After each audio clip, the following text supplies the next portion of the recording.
Muy buenas noches y bienvenidos una semana más a este espacio de debate. A lo largo de la próxima hora vamos a hablar de qué son los productos tóxicos financieros y cuándo esos productos financieros se convierten o no se convierten en tóxicos. Para ello nos acompañan en plató dos representantes de dos asociaciones que encuentran solución a muchos de los problemas que tienen ustedes. Vamos a conocer a José Domínguez, representante de la zona centro de la Asociación de Perjudicados de Entidades Financieras. Buenas noches. Buenas noches. Y a Carlos Baños, presidente de la Asociación de Afectados por Embargos y Subastas, AFES. Buenas noches. Hola, buenas noches. Que ya has estado en varias ocasiones en estos estudios, en Televisión Guadalajara. Sí, señora. Informándonos. Lo primero, ¿cómo llegan los productos financieros directamente al ciudadano? ¿Cuándo empiezan a convertirse en un problema, Carlos? Bueno, realmente un producto, no creo que cuando lo diseña un banco diseñe un producto tóxico, ¿no? Un producto financiero, pues un producto que a priori tendría que pasar por una serie de regulaciones, ¿no? Pues seguramente el compañero sabrá más las regulaciones que tiene que pasar, ¿no? Cada producto financiero, por ejemplo, que el Banco de España, etcétera, y luego llegará al ciudadano, ¿no? Pues convertido en un producto de necesidad para cualquier cosa. En nuestro caso, que son principalmente las hipotecas, pues para la adquisición de la vivienda.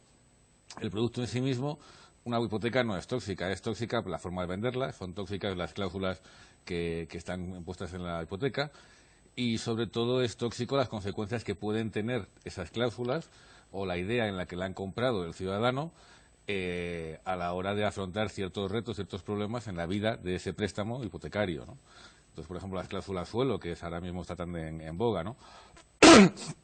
Y que han representado miles de sentencias y ha afectado a decenas de miles de ciudadanos, pues era un producto que principalmente se ha considerado tóxico, bueno, se ha considerado abusivo, como cláusula abusiva, en la medida en la que se habían vendido pues fraudulentamente, de forma que no le habían explicado bien al consumidor, al ciudadano, qué era lo que estaba comprando con esas cláusulas suelo, ¿no? Entonces, como te digo, yo creo que la idea no es que la banca diseñe un producto tóxico, sino que un producto diseñado por la banca se convierta o bien por la forma de venderlo o bien por la forma de adquirirlo en tóxico. José.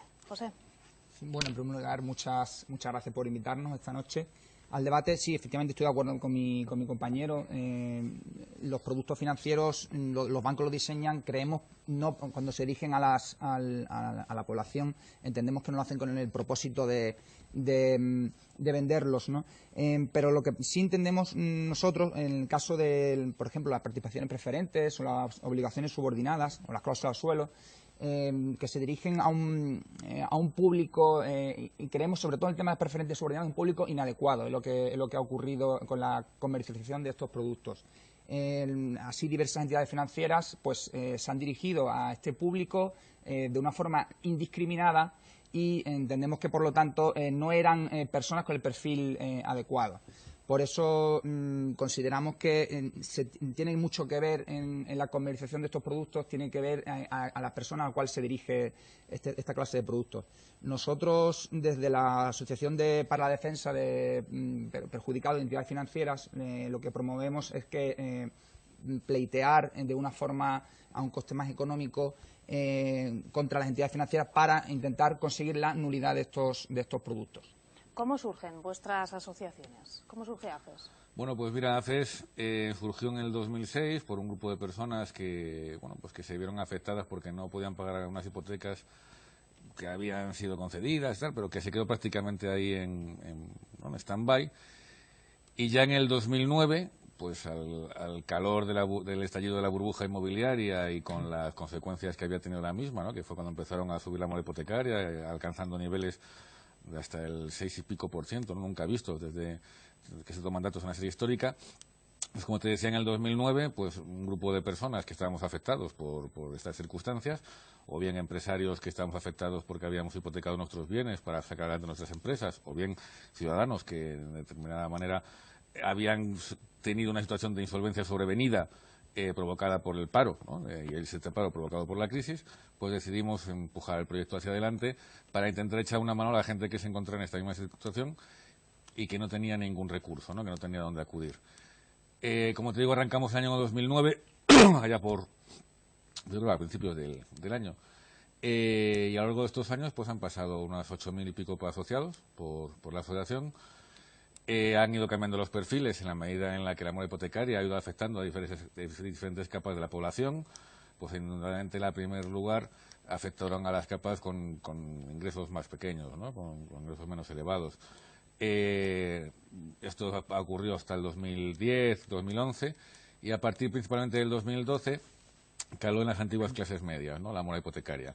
Pues las familias de estas clases de rentas medias altas, habían agotado prácticamente todos sus recursos, habían pedido dinero a sus padres, a sus hermanos, a sus amigos, etcétera, ya no tenían dónde acudir y bueno, pues cayeron en esta situación tan dramática de la mora hipotecaria.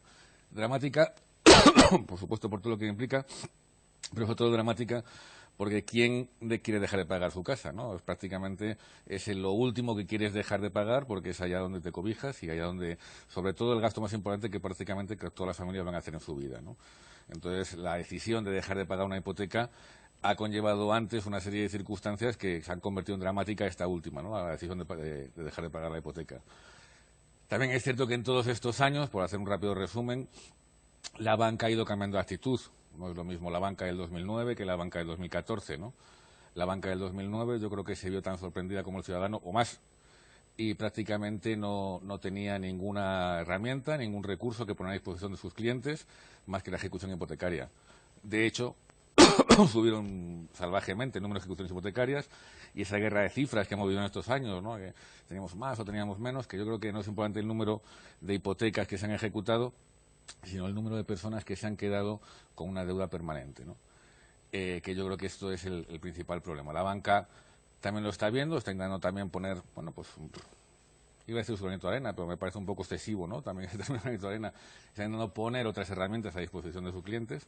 Y como te digo, la principal consecuencia yo creo que ha tenido la mora hipotecaria, que es nuestro core, lo que nosotros realmente sabemos, es que se han quedado cientos de miles de familias con una deuda, ¿no? Esa deuda a perpetuidad que llaman, que al final los arroja a la economía sumergida, ¿no? Porque realmente el problema no es que tengas que abandonar tu hogar, posiblemente si no tengas dinero para pagar tu casa, pues lo más normal es que dejes esa casa, ¿no?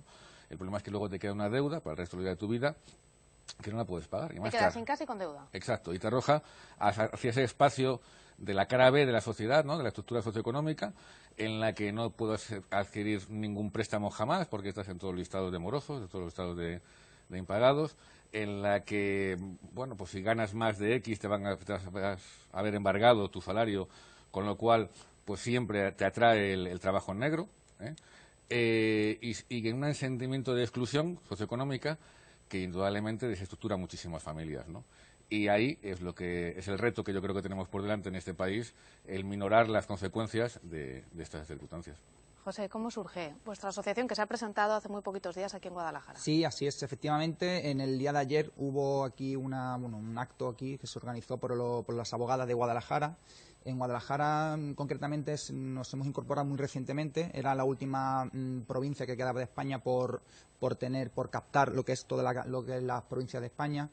La asociación nace en el año 2012 en Barcelona. El presidente Francisco García Rafanel, pues resulta que él había adquirido productos tóxicos. Entonces se dio cuenta de lo que estaba ocurriendo con la comercialización de estos productos y pues él pleiteó contra el banco, ganó una sentencia y a raíz de eso se dio cuenta de que había un espectro de personas, mucha gente afectada por la adquisición de productos.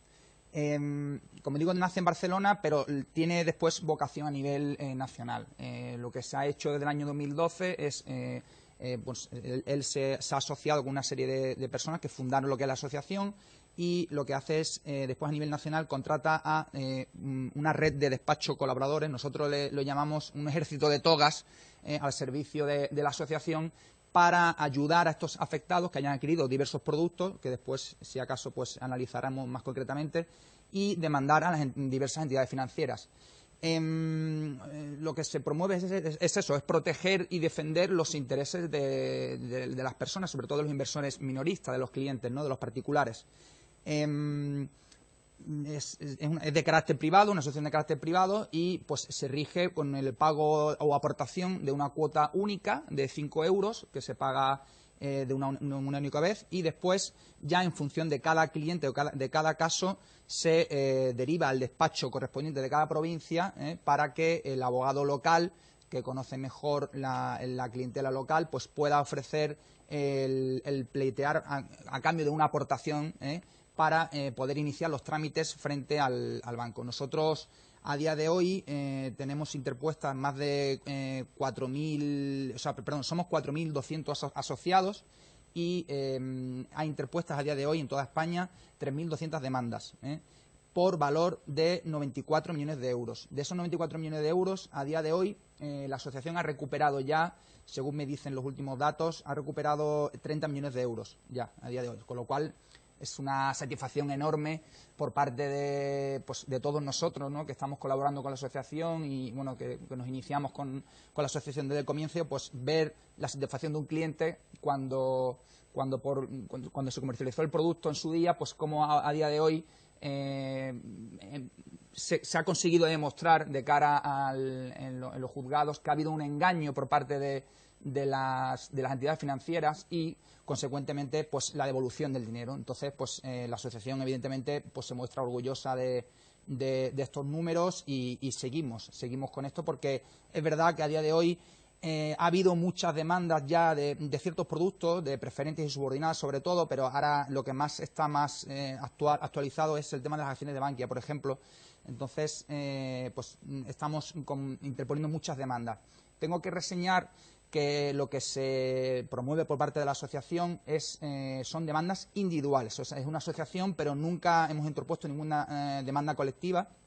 Entendemos que las demandas colectivas no facilitan en la legislación española y se atascan los juzgados y tal, entonces entendemos que es mejor interponer demandas individuales, con cada caso individualizado. Y pues también tengo que reseñar que a día de hoy siempre se han hecho acciones civiles, no nos metemos en el tema penal. Si alguna entidad financiera o sus dirigentes han cometido algún delito, bueno, eso ahí no nos metemos, nosotros no nos metemos, creemos que la vía más directa para recuperar el dinero, que al fin y al cabo lo que quiere el inversor, es meter acciones individuales y civiles frente a la entidad financiera. Como digo, y ya voy terminando para no extenderme más, lo que se pide es una aportación, una provisión de fondos para interponer las acciones judiciales, que oscilará en función de la cuantía que se haya invertido por parte del cliente en función del producto que se haya contratado. Hablaba José de las soluciones, de los resultados satisfactorios a las demandas que se interponen por parte de AFES. También hay solución a algunos casos, cuidado, no todos los casos tienen solución, pero los que se pueden conseguir a través de asociaciones como las que tenemos sentadas en esta mesa esta noche, pues es positivo reseñarlo. Sí, a mí siempre me gusta decir que no hacemos milagros ni vemos el futuro, ¿vale? Realmente yo creo que tiene un cariz diferente respecto a la asociación de José, en la medida en la que, bueno, nosotros sí que es cierto que en algunos casos, algunas hipotecas se han comercializado como productos que pudieran ser fraudulentos o tóxicos o lo que fuera, pero no todas, realmente no todas. Nosotros, nuestro objetivo principal es dejar mejor colocado en esa estructura socioeconómica al asociado respecto de cuando lo encontramos. Y algunas veces pues es posible y sobre todo es posible cuando lo dejamos sin deuda. Estamos satisfechos de nuestros casos de éxito, aunque solo fuera uno, pues ya estaríamos satisfechos, ¿no? Pues la verdad es que, pues sí, pues son bastantes y cada vez más, pues ahora mismo no recuerdo exactamente, pues si hemos iniciado aproximadamente el 40% de los casos que iniciamos les dejamos libres de carga, ¿no? Libres de deudas. No es ni mucho ni poco, siempre nos parecerá poco. Siempre realmente intentamos que sea más. ¿Es posible? Sí, claro que es posible.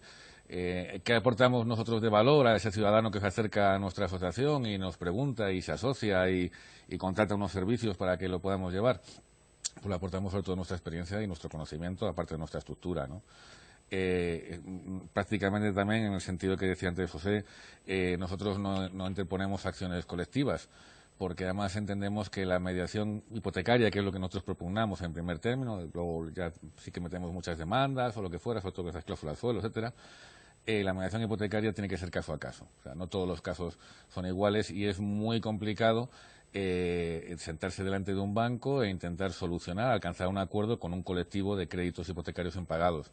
Es mucho más sencillo coger un expediente, uno a uno, sentarse delante de la entidad acreedora, con el interlocutor válido, claro, que yo creo que este es el principal problema que tiene el ciudadano, ¿no? Que se encuentra con un muro infranqueable en las entidades financieras de cara a la toma de decisiones sobre su problema, ¿no? Entonces, pues van escalando esa toma de decisiones hasta que cae o sube o llega o se va o se fuera, y el ciudadano prácticamente no se entera de cómo puede interactuar con esa persona que toma las decisiones, ¿no? Entonces, como te decía, nos sentamos delante del acreedor, habiendo estudiado muy bien cada uno de los casos, y les ponemos con total franqueza cuáles son las circunstancias en las que están nuestros asociados, ¿no?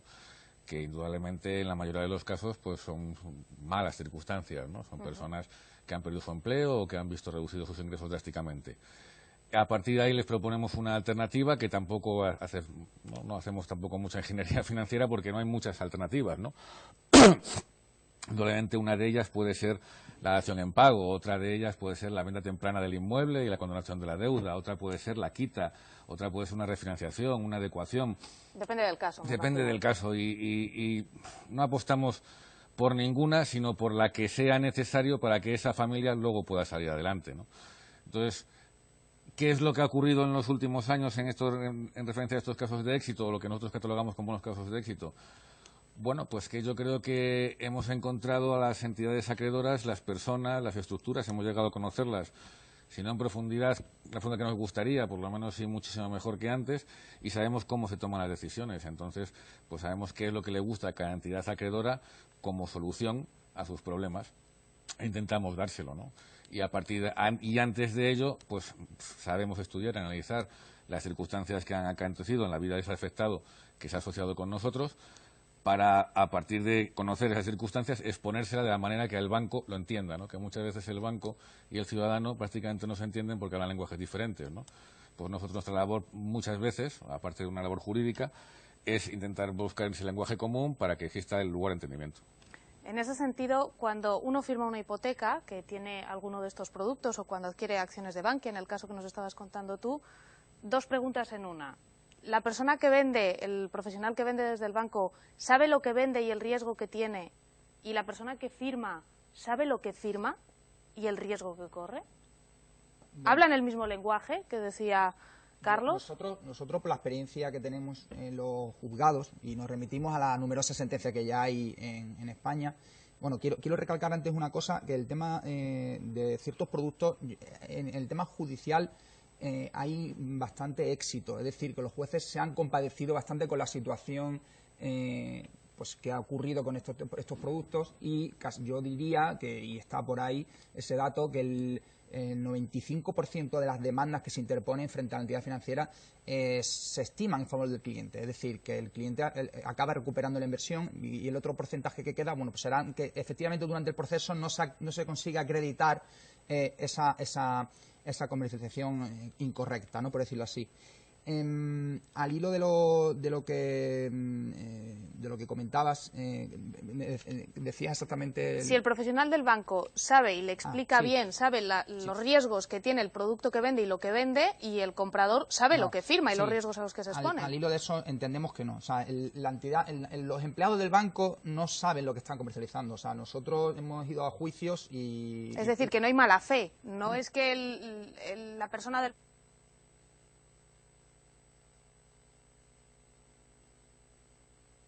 empleados no sabían lo que estaban vendiendo. Ellos le dicen, oye, tienen que vender este producto. Y ellos pues tienen un argumentario de lo que tienen que decir al cliente, y se dirigen al cliente diciéndole, oye, fulanito, tienes aquí un producto muy bueno, renta fija, tú no te preocupes. Y además se basaba en una relación muy basada en la confianza con el empleado de la sucursal, y entonces evidentemente habrá algún empleado que sí sabrá exactamente lo que está vendiendo, pero nosotros entendemos que muchos empleados no sabían lo que estaban comercializando. Claro, si ellos mismos, el propio banco, no sabe lo que está comercializando ni el riesgo que tiene, ¿cómo va a hacerle creer al cliente que contrate ese producto, ¿no? Entonces entendemos que al hilo de la pregunta que hacías, que evidentemente ha habido un error por parte del banco, un dolo por parte del banco, se dice así, un dolo, una infracción del deber de información por parte de la entidad financiera, y después en la otra contraparte del contrato ha habido por parte del inversor, del cliente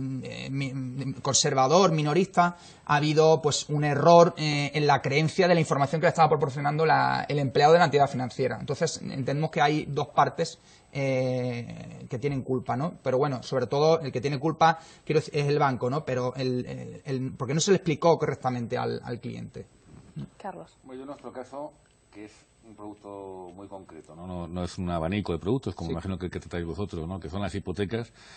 Ahora mismo todo el mundo que pide, todo el mundo que pide una hipoteca sabe lo que pide y todo el mundo que vende una hipoteca sabe lo que vende.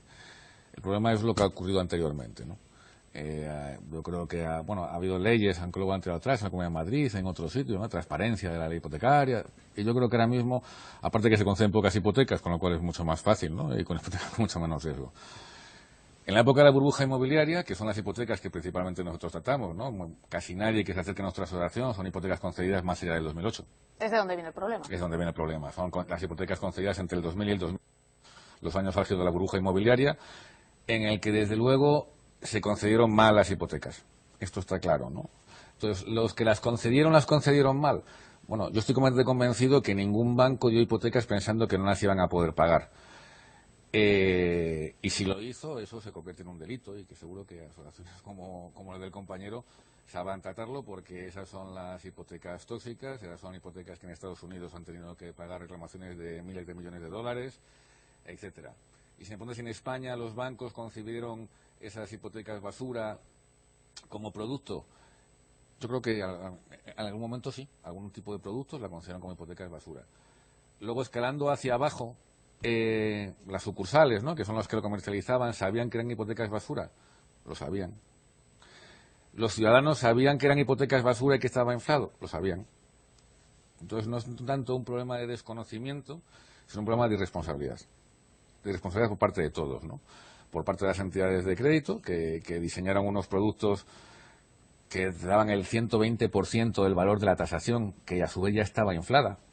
Bueno, pues esto me parece inconcebible, ¿no? Que alguien dé el 120% del valor de una tasación. Que te la daban con autocertificados de ingresos. Autocertificados de ingresos. O sea, tú ponías en un papel que eras autónomo y que ganabas 100.000 euros al año y eso valía para someterte a un rating de riesgo, ¿no? Bueno, pues eso está claro que todo el mundo sabía que eso estaba mal, ¿no? Incluso el que estaba haciendo el autocertificado. Pero eran los años de la burbuja inmobiliaria, en la que todos estábamos tontos, si puedes meter en la expresión, ¿no? En la que posiblemente estuviéramos un amigo mío y yo en el año 2006 diciendo, joder, qué burbuja estamos viviendo, y riéndonos de esa circunstancia, ¿no? Bueno, pues esa es la irresponsabilidad que cometimos todos, ¿no? Ahora sí que es cierto que el pago de esa responsabilidad ha recaído de forma diferente entre los deudores y los acreedores, ¿vale? Los acreedores, aquellas personas que diseñaron las hipotecas o bien que las comercializaron, no se han visto afectados de la misma manera que las personas que las firmaron, ¿no? Y yo creo que ahí está el quid de la cuestión, ¿no? En que aunque todos seamos responsables y todos vamos a asumir nuestra parte de responsabilidad, a todos no nos ha caído la responsabilidad de la misma manera. A algunos les afecta de una manera colateral y a otros les va a traer para el resto de su vida, ¿no? Y es lo que tenemos que intentar equilibrar.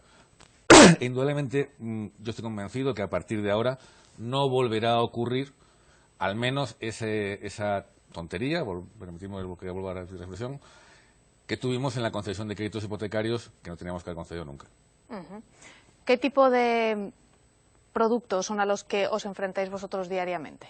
Además de las acciones de Bankia, sí, de las cláusulas suelo, los problemas con los que os encontráis, que os trasladan las personas que se acercan hasta la asociación. Bueno, básicamente a día de hoy el mayor volumen de los casos que estamos llevando es en su día todavía hay algún cliente, alguna asociado, alguna persona que viene con el tema de preferentes subordinadas, pero sobre todo ha sido básicamente participaciones preferentes, obligaciones subordinadas, acciones de Bankia, cláusula suelo, y hay alguna entidad financiera que ha comercializado un contrato de seguro de vida y tal, pero bueno, eso es más residual. Sobre todo esos 4 productos lo que más se ha comercializado incorrectamente.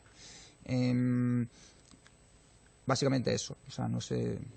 Vamos a hacer nosotros un pequeño alto en el camino, llevamos media hora de programa. A la vuelta hablamos de soluciones y seguimos analizando los distintos problemas de muchos ciudadanos como ustedes que han tenido que recurrir a asociaciones como las que nos acompañan esta noche. No se vayan, enseguida volvemos.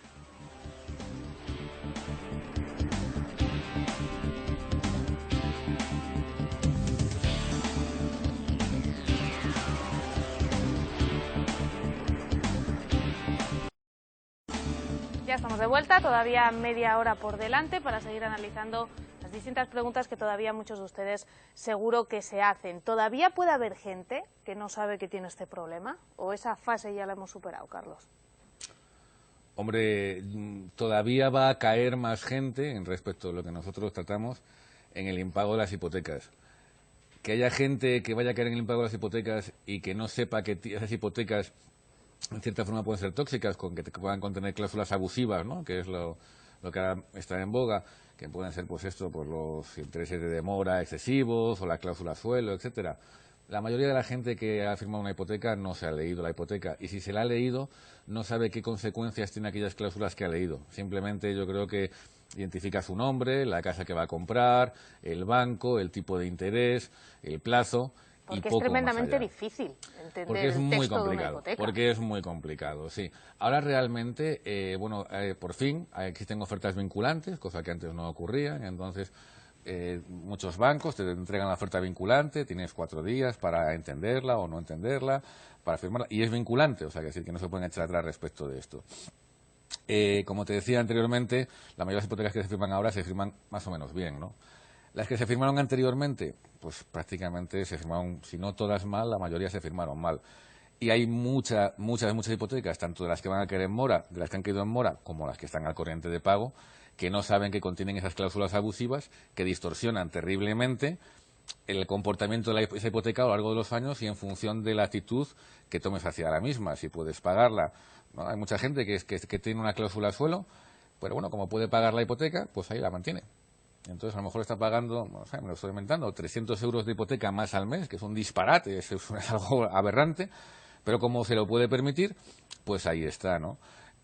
También, por ejemplo, otra cláusula que es abusiva son los intereses de demora. Si no has caído en esa mora hipotecaria, no has podido incurrir en esos intereses de demora, con lo cual no sabes que son excesivos, ¿no? Pero bueno, ha habido gente que tenía unos intereses de demora en la hipoteca. Ha habido hipotecas que contenían unos intereses de demora de hasta el 35% o el 40%. No hace falta saber mucho sobre hipotecas para saber que esto es un disparate, ¿no? Que si no puedes pagar una hipoteca y te incurres en unos intereses de demora, que esos intereses de demora se convierten en una suma mucho mayor que el principal que has dejado de pagar, pues indudablemente están impidiendo que se resuelva ese problema, ¿no?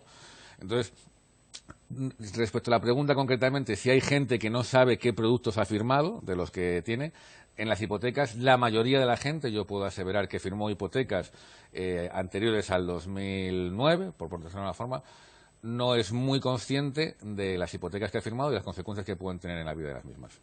José, ¿tú qué opinas? Bueno, yo creo que a estas alturas del partido, prácticamente, pues yo creo que la gente se ha informado bastante y hay mucha información, y es que cada día salen noticias en relación a lo que ha ocurrido con una serie de productos que estamos comentando, ¿no? Yo creo que ya prácticamente todas las personas conocen ya lo que ocurre. Nuestro punto de vista es que está en su casa sin moverse. O sea, yo quiero animar desde aquí a que la gente acuda a profesionales, a asociaciones, para intentar recuperar el dinero o ver qué ha pasado con el producto que contrató. En su día, y bueno, han proliferado muchísimos despachos de abogados, gente que está pleiteando contra el banco, pero es que en el año 2009, 2010, cuando se comercializaron estos productos, en el caso de la hipoteca que comenta mi compañero, nadie sabía lo que era una participación preferente, nadie sabe lo que es una obligación subordinada. Hoy día, afortunadamente, después de haber pleiteado y de haber demandado a los bancos, pues ya sí se conoce lo que es, ya sí se conoce, antes no se sabía. Entonces, que a estas alturas, después de 5, 6, 7, 8 años que llevamos con estos temas, entendemos que la persona, si no va, es porque no quiere, es porque está en su casa, le da pereza o desidia, desgana, y creemos que se debe de movilizar, ¿no? Sí percibimos también que claro, que a cada tiempo tiene su momento, ¿no? Las preferentes subordinadas, por ejemplo, ha sido un poco anterior. Todavía hay alguno que viene, como decía antes, diciendo, oye, que tengo preferente. Digo, pero ¿cómo puedes tener todavía preferente a día de hoy? Si esto ya ha habido arbitraje, ya se ha metido pleito, pero alguno hay que está en su casa que es que no se había dado cuenta. Y ahora, pues como decía, pues tenemos más temas de acciones de Bankia, sobre todo, lo que se está demandando más, porque cada día salen noticias y las noticias que van saliendo, espero y deseo que la gente vaya animándose a acudir para interponer o frenar esto que ha ocurrido con el producto que haya contratado. ¿Puede que la gente le dé miedo meterse en un litigio con lo que eso supone? Y piense, a ver si me va a salir más caro la manera de intentar solucionar el problema que yo ya tengo y voy a tener dos. El miedo, como todo el mundo cuando se mete en un pleito, es perder, ¿no? Porque el perder, desestimarse una demanda, pues puede conllevar unos costes, no solo del abogado que tienes que contratar para demandar, sino si te desestiman con costas, tienes que pagar al abogado del banco, ¿no? Pero yo quiero señalar también que muchas de estas demandas que se meten, que como he dicho hay un alto porcentaje de éxito, si por algún casual durante el proceso se consigue demostrar que ese producto se comercializó bien, que esa persona era una persona adecuada al perfil y tal, si se consigue desestimar la demanda, los jueces, muchos, tienen la potestad de moderar o imponer o no las costas, y muchos jueces no la imponen, porque ya de por sí tiene el cliente con haber perdido el producto, el dinero que ha depositado en el producto inadecuado, como para encima tener que pagar también las costas del proceso. Entonces yo creo que en ese aspecto el temor puede ser un temor de cualquier otra persona cuando se mete ante la eventualidad que tiene meterse en un proceso judicial. Pero yo creo que en estos temas es que está garantizado prácticamente, como digo, un alto porcentaje, porque es que solamente con demostrar que ha habido una infracción del deber de información por parte de la entidad financiera, ya simplemente por ese argumento ya se gana el procedimiento judicial. Con lo cual, nuestra tarea de las asociaciones y despachos, de todos los profesionales que estamos ayudando a estas personas, es hacerle entender que por un coste sensiblemente inferior en relación que no tiene que contratar un abogado que le suponga mucho coste, sino que es un coste muy inferior, puede demandar al banco, ¿eh? Entonces le puede plantar cara y en ese aspecto yo considero que la gente se debe movilizar y acudir a este tipo de asociaciones para pleitear y frente a la entidad financiera. Carlos. Sí, yo creo que además has tocado dos temas que yo creo que los considero muy interesantes, ¿no? Uno primero es la desafección que hay entre la banca y la ciudadanía, ¿no? Entonces, al final dice, bueno, ¿tienes miedo de meterte? No, casi es que te gusta meterte contra el banco, ¿no? Porque realmente la banca se ha alejado tanto del sentimiento de la ciudadanía, de esa sensación que teníamos antes, que era uno de los, ¿no?, santos factorum que había en la sociedad, ¿no? Y en un pueblo estaba el director del banco, el cura, el sargento de la Guardia Civil, el boticario, ¿no? Y ahora el director del banco, pues prácticamente intenta vivir en otro pueblo, no vaya a ser que sus vecinos sean... No vaya a ser que tenga un problema. Que tengan esto. Realmente esa desafección ha sido motivada por la pasividad de la banca frente a los problemas que se tenía que enfrentar, ¿no? Había un riesgo reputacional en todo esto que ha ocurrido, en esa venta de productos tóxicos, en esa disparatada política de riesgo que concedieron créditos sin ton ni son, y las consecuencias que ha tenido. Y bueno, pues prácticamente esa pasividad que decía, ¿no? Pues uno puede ser proactivo y bueno, solucionar los problemas que puedan venir, reactivo ¿no? Y enfrentarte a los problemas que te vienen, o pasivo, que es pues pasar de los problemas que te vienen, ¿no? Y en este caso la banca ha sido pasiva, no ha atendido a ese riesgo reputacional que estaba incurriendo. Eso ha provocado esa desafección y entonces el ciudadano ya no tiene miedo a meterse en una demanda, aparte de la cantidad de asociaciones como las nuestras, despachos de abogados. En fin, tú pones la radio, la televisión o lo que sea y siempre hay una asociación, un despacho, un no sé qué, que te está echando una mano para machacar al banco, ¿no? Yo creo que en cierta forma se lo han buscado, ¿no?, los bancos en ese sentido, ¿no?, como por esa desafección que decíamos antes.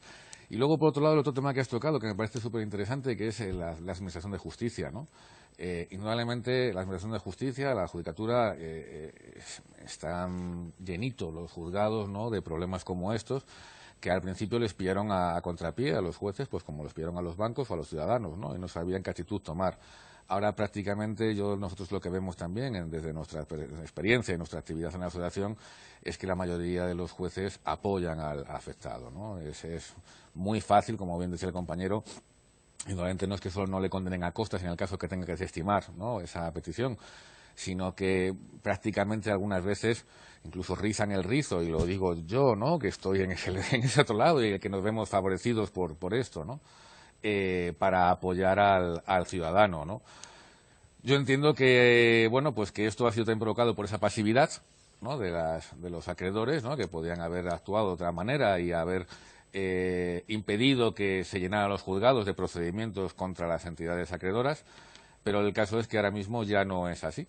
Entonces, por supuesto que ya no son las hipotecas, ¿no?, que es lo nuestro, pero claro que coincido con el compañero y animo pues a que vayan a su asociación, bueno, la asociación pues está aquí y seguro que lo hacen fenomenal y estupendo, el inversor, ese pequeño inversor que tiene sus ahorros y que se ha visto perjudicado por una actitud de esa banca que luego no ha tenido otra actitud, ¿no?, que se ha mostrado pasiva para hacer frente a esos problemas, ¿no? Pues como bien comentabas antes, bueno, pues tuvieron que ser las administraciones públicas las que le impusieran un sistema de arbitraje en el tema de Bankia. A mí me parece disparatado esto, dices, pero bueno, pues tenía que ser el propio entidad acreedora, incluso después, cuando fue intervenida por el FROB, ¿no?, los que tenían que...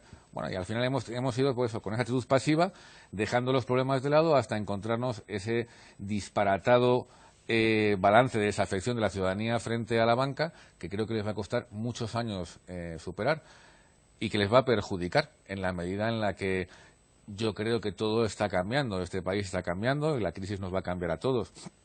Y claro que va a haber otro modelo diferente de hacer banca, no sé cuál es, no tengo ni idea. No sabemos si mejor o peor, pero otro modelo habrá. Pero indudablemente ese modelo tradicional se ha perdido y habrán perdido esa confianza de la ciudadanía que seguro que le reportará buenos beneficios, ¿no?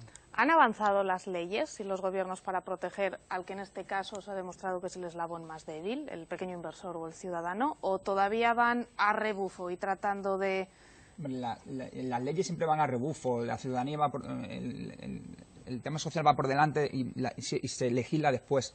No obstante, yo sí considero que sí se han hecho algunas políticas de intentar arreglar el tema, ¿no? Yo el tema de las ejecuciones hipotecarias, mi compañero conoce mejor que yo probablemente, sí se ha legislado. Antes, por ejemplo, no se podía uno oponer a una ejecución hipotecaria, estaban las causas muy tasadas. Ahora no, ahora se ha habilitado una ley, en el año 2012 parece que fue, o a final de 2012, que ha modificado la ley de enjuiciamiento civil, en la cual, pues, cuando un banco te ejecuta, bueno, lo declaró además el Tribunal Superior de Justicia de la Comunidad Europea, que la ley española en la ejecución hipotecaria era abusiva. Entonces, en ese aspecto, por ejemplo, sí se ha modificado. Después se han ido dictando alguna medida. Evidentemente, considero que será insuficiente, probablemente, pero poco a poco pues, se va intentando regularizar la situación. No obstante, aquí entiendo que al final, insisto, el mejor mecanismo es acudir a instancias judiciales, que un juez te demuestre o te imponga lo que ha ocurrido en el caso en concreto. En la cláusula suelo, mi compañero también lo conocerá mejor que yo, hay un hecho muy claro. Por ejemplo, demandas el banco, ya sabe que la cláusula suelo es abusiva. Hoy día, a día de hoy, metes una reclamación al banco amistosamente para intentar que te elimine la cláusula suelo, los bancos te siguen contestando diciendo que no. Te tienes que ir a un juzgado todavía para que te elimine la cláusula suelo. O sea, me parece inconcebible. Yo creo que los bancos en este aspecto se han ganado a pulso, que es que las personas tengan que demandar al banco, ¿no?, para conseguir que sostenga, sobre todo en estos temas, todo es lo mismo. Lo que se pide es la nulidad, que el contrato no existió, es lo que se pide. Entonces, al principio, cuando se pleiteaban estos temas, se dedicaba mucho tiempo a argumentar la nulidad, porque conseguir la nulidad de un contrato es difícil, ¿no? Pero hoy día, prácticamente en un juicio estás 3 minutos hablando de la nulidad, porque ya los jueces han asumido que estos temas, en el momento que se demuestra que hay una infracción por parte de la entidad financiera en la comercialización de productos, ya sostiene la nulidad de inmediato. Entonces, respondiendo a esto, sí, evidentemente... Sí, desde luego, en el aspecto hipotecario ha cambiado el escenario sociojurídico, ha cambiado de una barbaridad. Como bien decía el compañero, al principio yo cuando empecé en estas actividades, perdóname la expresión, alucinaba de los pocos recursos que tenía un ciudadano para enfrentarse a una hipoteca que a priori podía pensar cualquiera, sin que estuviera elegida de otra manera, que estaba mal concebida, ¿no? O que tenía algo que no parecía normal. Yo creo que ha cambiado drásticamente, ha cambiado además en tres ámbitos, ¿no? El primer ámbito, motivado por las propias instancias de los legisladores, de los gobiernos, el que ha cambiado, pues ya hubo un primer cambio de medida con el anterior gobierno, que subieron el tipo de subasta, o sea, el tipo por el que se adjudicaban las subastas que se quedaban desiertas, el acreedor del 50 al 60%, es decir, que le quedaba menos deuda al deudor, ¿no? Hablando en Paradis. Luego ha habido otro cambio también legislativos en los que esto ha subido al 70%, se ha creado el Código de Buenas Prácticas, que sí que es cierto que con un tamiz tan fino que prácticamente las entidades acreedoras pueden decidir quién sí y quién no, ¿no? Y no deja de ser con carácter voluntario. Se ha creado la ley de protección a los deudores hipotecarios con riesgo de exclusión social. Se ha creado la moratoria que ahora mismo acaba de estar, hace un par de semanas, que se ha ampliado la moratoria hasta el 2017 de las personas que no han podido pagar la hipoteca y que se encuentran en ese estado de vulnerabilidad social, de exclusión social. La dación en pago, 2 años más. Antes que no se Hombre, hacía... la dación en pago es algo que yo creo que nunca se va a poder legislar con carácter retroactivo, porque seguramente se dejarán de pagar 600.000 hipotecas al día siguiente, ¿no? Después de hacerlo, porque ¿quién va a querer seguir pagando una hipoteca que vale 300.000 respecto a un inmueble que vale 150.000, ¿no? Pues prefiero entregarlo al banco y comprárselo por 150.000 al día siguiente, ¿no? Entonces las consecuencias que tendrían pues sería peor prácticamente para el conjunto de la ciudadanía que los problemas que vendrían a solucionar. Pero sí que a instancias del legislador ha habido un bloque de medidas, de leyes, de normas, como bien decías antes, la 1/2013, que es la que declara todo este tipo de cosas, pues que han venido a beneficiar las circunstancias de los deudores, ¿no? Luego ha habido otro bloque que es pues la famosa sentencia del Tribunal Superior de Justicia Europeo, en el que declara abusivas ciertas cláusulas hipotecas, que son las cláusulas suelo, los intereses de mora, etcétera, etcétera, que eso ha sido pues provocado por la sociedad, ¿no? Pues en este caso pues fue un señor, un abogado de Castellón, no recuerdo, de Tarragona, no me acuerdo exactamente cuál fue el caso, que bueno, pues que estuvo moviéndolo hasta que consiguió que aquello llegara a quien tuvo que llegar y que nos condenaran a España y nos dijeran que no estábamos haciendo las cosas bien. Y luego ha habido pues un tercer bloque, como decía antes, que es el de que vamos a hacer las cosas bien a partir de ahora, ¿no? El de esa ley de transparencia hipotecaria, que yo creo que era fundamental, que hubiera sido fundamental en los años de la burbuja y que lamentablemente no la hemos tenido hasta que no ha dejado de hacer falta. Pero bueno, ahí está, ¿no? Y esperemos que por lo menos venga a neutralizar algunos otros asuntos que pudieran surgir en el futuro, ¿no? ¿Qué se sigue necesitando o qué seguís necesitando desde las asociaciones para tener más resultados positivos, para poder proteger más a ese eslabón más débil? Bueno, yo en nuestro caso lo que sobre todo necesitamos es que los acreedores se den cuenta que la ejecución hipotecaria no es el camino. Y están en esa línea. O sea, yo no puedo negar, yo a lo mejor si este debate o esta tertulia hubiera tenido lugar en el 2012, pues hubiera podido ser más agresivo hacia las entidades acreedores. A día de hoy no puedo negar que las entidades acreedores están cambiando, ¿vale? Y hay conceptos que anteriormente no querían ni escuchar, ¿no? Y yo creo que se ponían nerviosos y cerraban la puerta para no escucharlos, ¿no? Por ejemplo, el concepto de quita, ¿no? Pues parece muy sensato pensar que si te conceden una hipoteca de 300.000 euros, esa vivienda vale 150.000 y tú nada más que puedes pagar una vivienda de 150.000, pues hombre, lleguemos a un acuerdo, ¿no? ¿Por qué no dejamos en 150.000, que es como mucho cuando consigas recuperar esta vivienda, lo que vas a poder conseguir, y ya tienes vendida, ¿no? Que es al mismo tipo que le concediste la hipoteca anteriormente. Bueno, pues esto no se hacía hasta hace unos meses escasos, y entidades de primer orden de este país, pues lo empiezan a hacer, ¿no? Sí que es cierto que también existe un miedo por parte de la banca, que es el efecto llamada, ¿no? Si la banca no es más sensible quizás a poder difundir entre la sociedad las cantidad de cosas que puede llegar a hacer, es porque teme ese efecto llamada, que la gente deje de pagar las hipotecas, ¿no? Incluso los que tengan duda de poder hacerlo o no. Pero respondiendo a tu pregunta en concreto, ¿no? ¿Qué es lo que necesitamos? Pues necesitamos trabajar, porque estos problemas se solucionan trabajando, ¿no? Y necesitamos coger los expedientes uno a uno, sentarnos delante de la banca y que lleguemos a puntos de encuentro, ¿no? Y yo sí que pido, no pido, sino que sí que afirmo que estamos en esa línea y que yo creo que todos estamos. Nosotros, pues con la Junta de Castilla-La Mancha tenemos un convenio y estamos hablando con las entidades de crédito, con la Comunidad de Madrid tenemos un convenio, estamos hablando con las entidades de crédito. Las entidades de crédito están también empujando, están viendo otra forma. Bueno, yo creo que estamos en la línea de mejorarlo. ¿Queda mucho camino por hacer? Pues indudablemente. Ya tenemos un 5,86% de mora hipotecaria, que vienen a ser 32.500 millones de particulares aproximadamente de créditos que se han dejado de pagar y no están en ejecución hipotecaria, y vienen a representar unas 250.000 familias que están en mora hipotecaria. Pues tú le sumas otras 250.000 familias que están en ejecución hipotecaria y otras 300 y pico mil familias que ya han sufrido una ejecución hipotecaria. Caray. Y son muchos cientos de familias los que se han visto afectados por este problema. Entonces, ¿qué necesitamos? Trabajar en esa línea y que todos apostemos, todos apostemos. Que yo alguna vez tengo una frase que queda así muy chula, pero que es verdad, y es que la solución, por mucho que nos pese, no puede ser contra los bancos, tendrá que ser con los bancos, ¿no? Ellos también tendrán que formar parte de la solución, y eso es lo que necesitamos, que todos queramos formar parte de la solución. Creo que estamos en la línea. ¿Qué necesitamos? Pues trabajar más, estar más alineados todos. José. Sí, si la pregunta te refieres a ayuda de las administraciones públicas... o de quien sea, de donde tenga que venir. Con respecto a lo que es la asociación en sí, en principio somos autónomos, independientes, y nosotros tenemos un camino, conseguir la nulidad del contrato. Consideramos que no tenemos que tener a gente, o sea, lo que necesitamos es gente que se haya visto afectada, que quiera acudir a recuperar sus ahorros, es lo que se necesita. No necesitamos nada más. Y también entiendo que jueces que entiendan la situación y lo que ha ocurrido con este tema, y que en sus sentencias pues se vea reflejado, como así creo que se está viendo reflejado, pues que se devuelva el dinero al inversor, a la persona, al ahorrador, pequeño ahorrador que tenía sus ahorros, que depositó su confianza en la sucursal. Después, a nivel institucional, la asociación no necesita nada porque, como digo, somos independientes y completamente autónomos.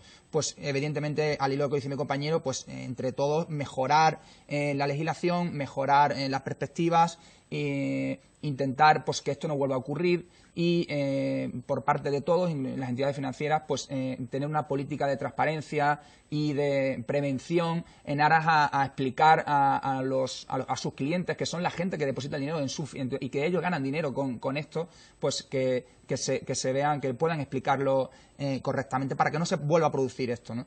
Y si se produce por un casual, pues que haya asociaciones, plataformas que estén detrás para ayudar a estas personas a recuperar su inversión. Entonces, por eso mismo, lo que necesitamos, pues, voluntad, ganas, jueces que tengan ganas de ver la situación y que sea simplemente observando lo que ha ocurrido, pues con resoluciones que se den la razón al cliente, y nada más, no necesitamos nada más.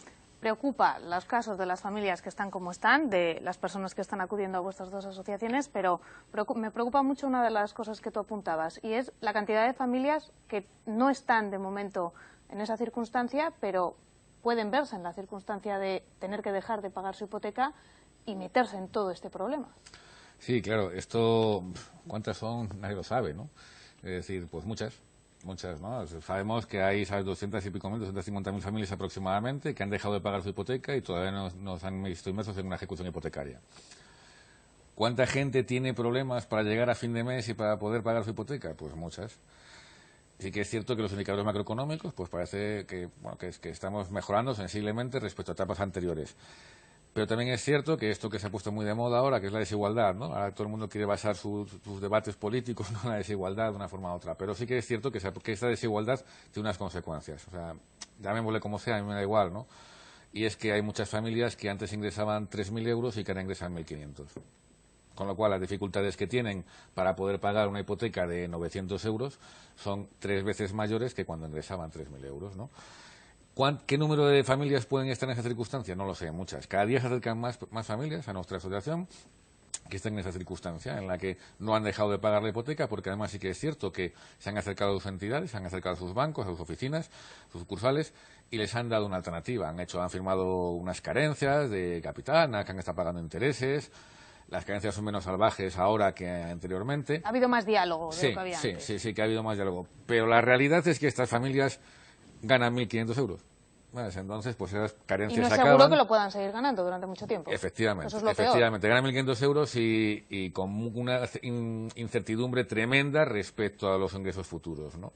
Entonces, ¿cuántas personas pueden estar inmersas en esa situación?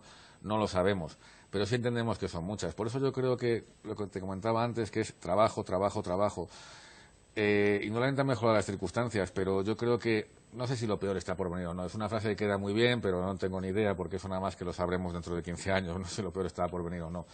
Yo creo que están empezando a entrar familias en mora que nunca debieran de haber entretenido este problema, ¿no? Porque no pidieron hipotecas salvajes, porque no pidieron hipotecas con una valoración del 120% sobre la tasación, sino que fueron familias que fueron prudentes, que tuvieron sus ahorros, que los invirtieron en una parte de las hipotecas y la otra parte la hipotecaron, pero que sí que han visto bajar drásticamente los ingresos de la unidad familiar y aunque antes fuera una parte pequeña, nada que fuera pues el 30% o el 20% de los ingresos de la unidad familiar, el pago de la hipoteca, la drástica bajada de esos ingresos ha visto la drástica subida de ese porcentaje, ¿no? Entonces ahora mismo es el 70%. Entonces, pues claro, si ganas 1.400 euros, 1.500 euros, tienes 3 hijos y tienes que pagar 900 euros de hipoteca, hay un momento en el que como patines un mes se ha caído el castillo, ¿no? Entonces, pues, y cuando lo has ido superando durante unas cuantas ocasiones a lo largo de los últimos años, lo has ido superando en base a la buena voluntad que puede tener el acreedor, que no digo que no, a la buena voluntad que pueden tener tus padres, tus hermanos, tus amigos, que te han prestado dinero, efectivamente, pero eso se acaba, ¿no? Entonces, ¿cuándo se acaba? Pues cuando empieza lo peor, ¿no? Pues esperemos, vamos a trabajar antes de que se acabe en buscar otro tipo de alternativas. Antes de despedirnos, ¿qué tiene que hacer la gente que tenga cualquier tipo de problema o que tenga cualquier tipo de duda y quiera ponerse en contacto con cualquiera de vosotros? José, para ponerse en contacto con vosotros, ¿qué hay que hacer? Bueno, muy sencillo. Entrar en la página web de la Asociación de Perjudicados de Entidades Financieras, que es www.apdef.com. Ahí viene toda la información de lo que hacemos. Hay un directorio de una red de despachos colaboradores y ya hay un teléfono, hay información, se puede contactar también rellenando un formulario, llamar al teléfono de la central o bien al del despacho de la provincia, donde en el caso de Guadalajara, pues las nuevas abogadas de Guadalajara que se han incorporado recientemente y acudir al despacho donde se le indique. Una vez allí, lo que se le pide va a ser una aportación, una provisión para, una vez analizado su caso, para interponer el procedimiento judicial.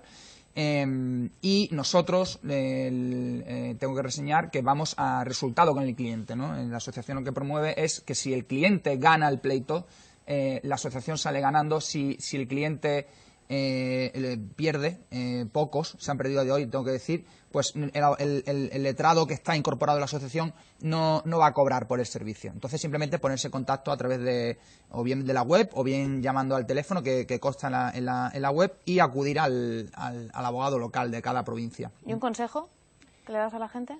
Un consejo: que acuda, que llame, que se mueva, que nosotros intentamos ir casa por casa para zarandearlo y que salgan de su vivienda, pero vamos, que se movilicen y que esto tiene solución, que esto, lo que ha ocurrido, si hay alguien que nos está viendo ahora que tengan problemas de este tipo, que acuda y que vaya, que esto tiene solución y por lo tanto que se ponga en contacto, ¿no? Carlos, ¿qué hay que hacer para ponerse en contacto con AFES? Bueno, pues lo mismo que quien no tenga una página web hoy en día no existe, ¿no? Entonces, www.asociacionafes.com, ¿no? www.asociacionafes.com o bien al número de teléfono 91 224 0333.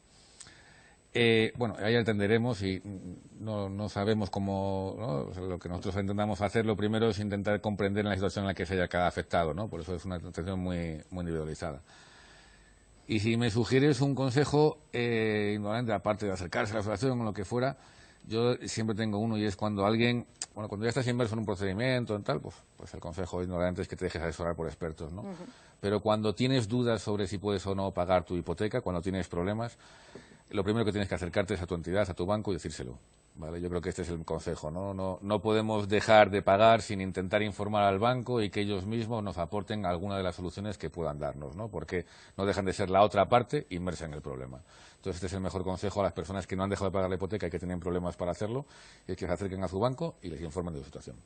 Pues hasta aquí nuestro tiempo para el debate, para la tertulia, en este caso esta semana. Muchísimas gracias a José Domínguez, representante de la Zona Centro, de la Asociación de Perjudicados de Entidades Financieras, y a Carlos Baños, de ACES, Asociación de Afectados por Embargos y Subastas. Muchísimas gracias a los dos y enhorabuena por todo el trabajo que estáis realizando y por toda la gente a la que estáis ayudando y podéis ayudar en un futuro. Muchísimas gracias. Muchas gracias. Gracias también a ustedes una semana más. Como siempre les decimos, en 7 días más protagonistas. Buenas noches.